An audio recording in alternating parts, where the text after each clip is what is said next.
May we have your attention, please?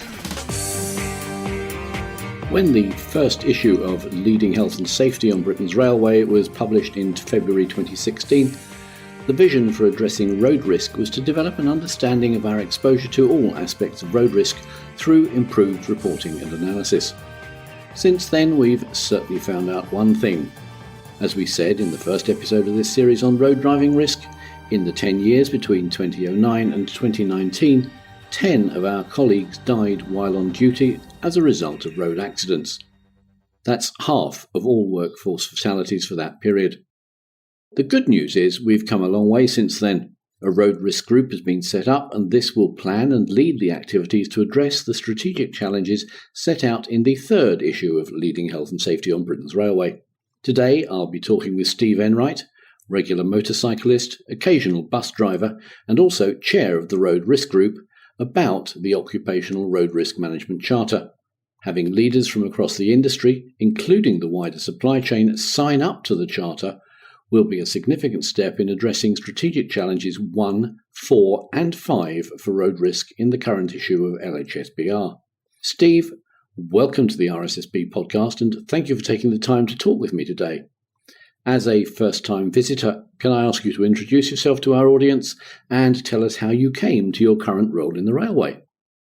Yes, thanks, Ant. I'm pleased to be here. My role is the Abellio Transport Holdings UK Head of Safety, Security and Sustainability. I first joined the railway industry with Southern in a safety role, and previously I'd worked in aviation in safety and security and environmental matters, but also in the road and marine industries as well in safety roles. Thank you for sharing that. You obviously have a wide range of experience to bring to this subject. Could I first ask you to outline what the Charter includes and who you want to sign it? Yes, indeed. The Charter asks companies to sign up to the Driving for Better Business programme, and that's to assure they're meeting their minimum legal requirements, and that absolutely is the foundation of safety management. It also asks us to contribute to the further development of the programme so that we go beyond that simple legal compliance into a culture of continual improvement. So that's asking for engagement with it. Those who sign up should be the industry leaders. We'll be asking them to commit their organisations for the work that we need to do as an industry here. Now, the benefits bring consistency across the industry, so we're all approaching this from the same tangent, we're all doing the same things in the same way. Collaborating, bringing our learning together, the good practice, the best practice, helping each other along, bringing some innovation to it. Where we've already had some proven success, we can bring that as an example of when we signed up with Leading Health and Safety on Britain's Railways. We all got together and collaborated, and this is simply another build on top of that approach and process. Thank you, Steve. That all sounds a very admirable intention, but let me play devil's advocate here.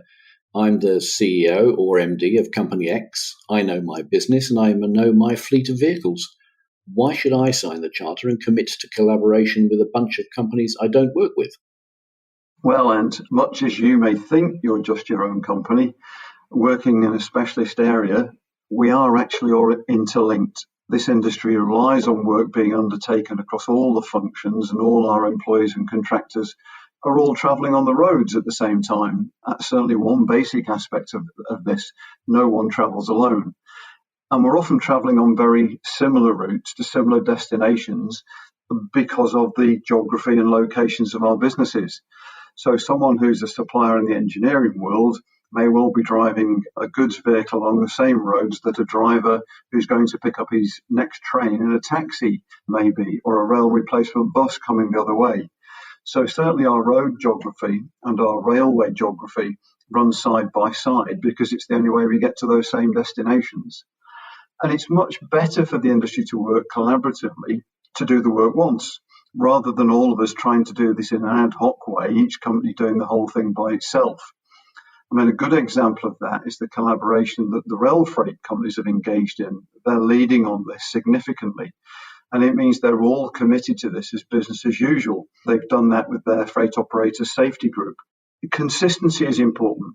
And as the industry changes and people may change roles or companies, that consistency gives us a bedrock to be reliant upon. It helps the regulator understand our commitment. It helps our safety culture because people get what they expect. And the approach is risk-based and people-oriented. I mean, there are about 2,000 deaths on the road in the UK every year, another 20,000 serious injuries also associated with that. And if you add to that the impact across society, then those numbers begin to reach pandemic numbers affected, to sort of use current parlance. And that means that we are actually all engaged in this together. We all know somebody who's had some sort of accident or incident on the road, some of them very tragic, some of them minor. But that spreads across all our employees, across all our businesses. So we're not doing this alone. Okay, Steve, you're starting to show me it might be a good thing to sign the charter, but the COVID-19 pandemic has put enormous strain on my business. I'm not even sure what my business is going to look like in 18 months' time, and my people are already stretched. Why would I want to commit to even more work? Well, it's necessary is the first thing. As I say, that's the legal requirement, but the charter approach is efficient. It doesn't add any more work than is necessary. It takes you to that minimum legal requirement as the first step. What it will also do is allow your business to build on the massive experience we've already got in some other places. Some of the stakeholders have been working with as well on this. So I don't see it as an additional strain on your business. I see it very much as taking benefit from that collaborative, collective approach. All the intelligence that's out there, all the good practice that's beginning to emerge, you can steal it with pride and implement it. And again, it will look very much like everybody else's because we're trying to build that consistent approach. Okay, Steve, thank you. But I'm going to continue as the devil's advocate for a moment. Different company this time. I don't have road risk. That's for infrastructure contractors and their supply chain with vans and lorries and like. It doesn't apply to me, so why should I sign the charter? Well, and the risk sits in some places you might not have considered. For example, when we began to look within the road risk group at where the risks are, we got a bit of an eye-opener, to be honest. For example, if you pay a car allowance to a member of staff or you provide company cars, that exposes you to some degree of road risk. Taxis to move staff around, rail replacement buses, vehicles used to promote accessibility, so take your passengers to the nearest accessible station, for example. All those aspects, unless you sit down and risk assess them and have some support in doing that, you might not be aware of. Now, the support offered by the road risk group, the templates provided by Driving for Better Business, and association with the Association of Road Risk Managers help you assess these things easily, efficiently, and effectively, and uncover that risk that you might have seen before. Okay, Steve, I can see that I do have a road driving element to my safety risk, but what else is there in it for me?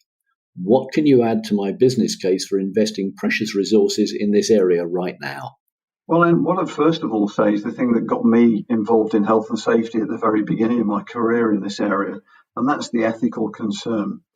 If you see something that needs addressing, then I don't believe you can possibly walk past it and not pay some attention to it. You need to engage in it and do it simply because it's what we should all do, that good neighbour principle. But there are definite benefits for your people. You're showing your staff that you care about them and you're meeting your responsibilities in this particular area. We've already given examples of where your people will be engaged face to face with road risk in a way. Your regulator will be impressed, and it's always great to love your regulator and have them love you. Your passengers will be impressed because you'll be contracting to, for example, safe taxis and safe replacement bus companies. Your insurance broker might be reasonably impressed that you're taking this aspect of risk seriously, particularly when you consider the number of incidents and accidents on the roads. It might have a beneficial impact on your overall insurance cost, but it also might save you in terms of investigation costs, repair costs of vehicles. Certainly your reputation will improve and your safety culture is likely to benefit as well. If you do look at the Occupational Road Risk Management Charter page on the RSSB website, you'll see that it's got some endorsements there. The Office of Rail and Road are endorsing it, and the Department of Transport, and some others too. But those two bodies, they look closely at how well we manage our own safety systems. I mean, you can work out for yourself how important that's going to be. Indeed. Thank you very much, Steve, for taking the time to talk through all of this. I think you've convinced me that my hypothetical company, whatever its place in the supply chain, should sign up to the Charter. And I hope you've strengthened the case for other listeners too. And to you, our audience, thank you for listening. There are links to the things that we've talked about, as well as some other useful resources in the blog for this episode on the RSSB website. As ever, if you have any questions or suggestions about this episode or any other, please email me at podcasts@rssb.co.uk. But for now, thank you and goodbye.